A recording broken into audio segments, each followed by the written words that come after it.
Okay, at this time, we have defensive coordinator Zach Alley. Questions for Coach Alley? Great. So Zach, this past week during the open week, what did you concentrate on as you self-scouted? What mistakes were you making and try to get corrected? Yeah, eye control is our first thing. Reading our keys. I mean, there's quite a few opportunities where, you look in the backfield, you're going to make, you're not going to make any plays. And I think sometimes that's probably the inverse of what the guys think. They think, hey, if I see the ball and I go get the ball, well, you got to play within the system to make the ball come to you. And so that's been a big focus. And then tackling, as well. Those are kind of been the two things we focused on is knowing what to do, what my key tells me to do, doing it efficiently and fast, and then being able to make the play when you get there. They didn't seem to make those same mistakes earlier in the year. So is that a new bad habit, or is it something they sort of skated through? Yeah, I think it probably skated through more than anything. We were able to work through some of those things the first couple of weeks and still find a way to win. And as I said, as you play better people, as the year goes on, they're going to expose that more. Because even then you'll get competitive plays where you are in the right place and you have to make those, and they'll win some of those because they're on scholarship too. And so just the emphasis has got to be to consistently do it every single play because just one time not doing your job can give up a touchdown. Unknowns, obviously Jackson, I guess you have to plan on him. How do they look without him? What are they doing? Similar stuff, I'm sure. Yeah, they're fairly similar depending on, which guy's playing back there. I think they actually, all three of them are pretty good players. But they do similar things with all of them. They're going to run him a little bit more probably at quarterback than they will depending on who's in the game. So it just depends on, that from how much quarterback run game you get. But overall, the offense is fairly similar with all three guys in there. I think they've got the tailbacks are both really good. They run downhill and they play hard. I think they've got great team speed. I think the receivers are fast. Number 9's a dude. They use 7 a bunch of different ways. They, handing the ball, tossing the ball, throwing the ball, shoveling the ball. So they're going to find ways to get the ball, in his hands and let him make plays because they've got, good speed and on the edges and the perimeter. Rich talked about the dealing with mobile quarterbacks and the struggles of the defense, handling mobile quarterbacks and bringing them down. What can be done without changing personnel to fix that, improve on dealing with mobile quarterbacks, and what do you think's been the main issue with dealing with a mobile quarterback this year? Yeah, I think the first thing's just been tackling, getting him on the ground. We've had quite a few, opportunities where he's in the pocket to make plays unblocked, and you got to come under balance and not be out of control to make that. Then, you try and twist and stunt the D-line and fill those gaps up inside and not let guys step up in the pocket and move where they want to. So, try and create lanes to force them to go where you want to go and then have somebody there to come get them from, that standpoint. You mentioned their perimeter speed. Are you expecting to take some shots? Yeah, I'm sure they will. I think the offense is predicated on that.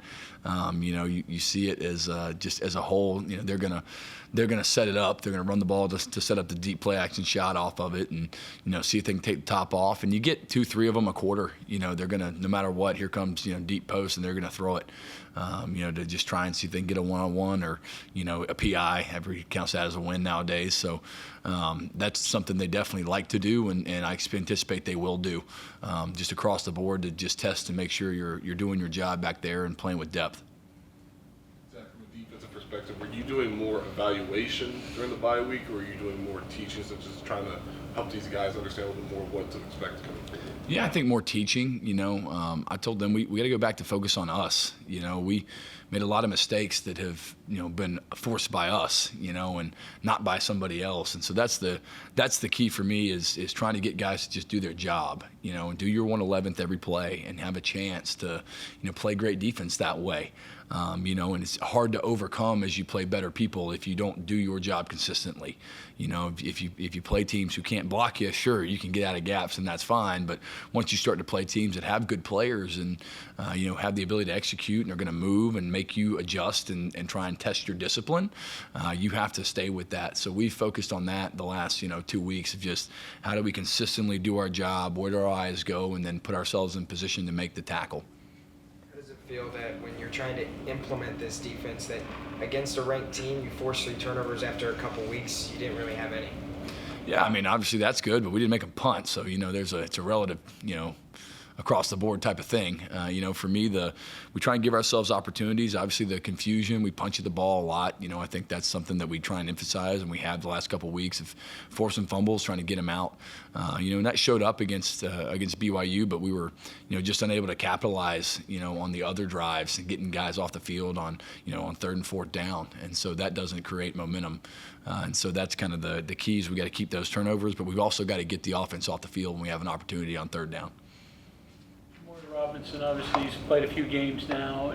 How badly do you need him to become a playmaker for you? Yeah, I think we need Jamori to show up on the edge and be a dude.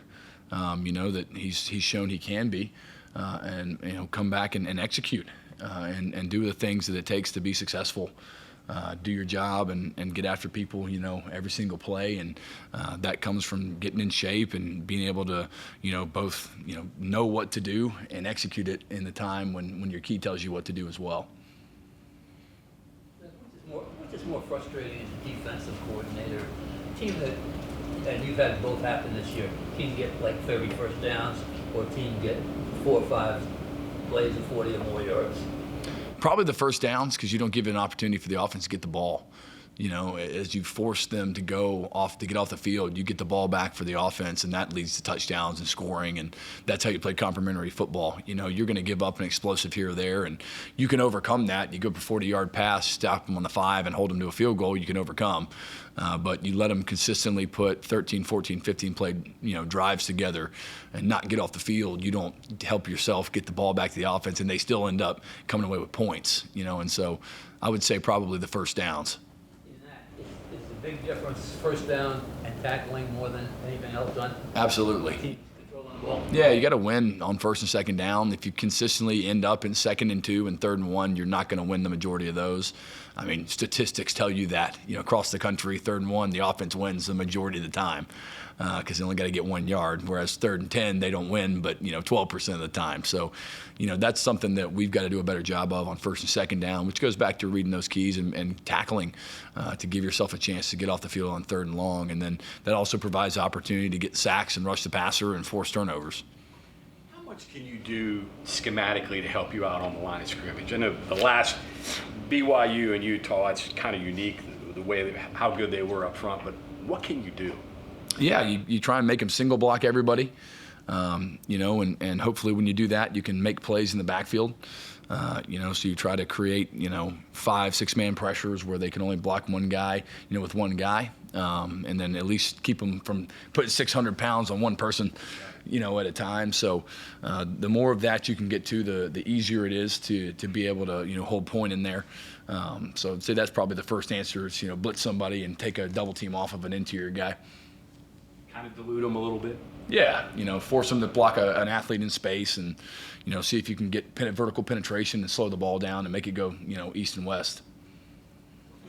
What's been the collective mood just in regards to your defensive players after allowing 30 or more points in all of your Big 12 contests at this point?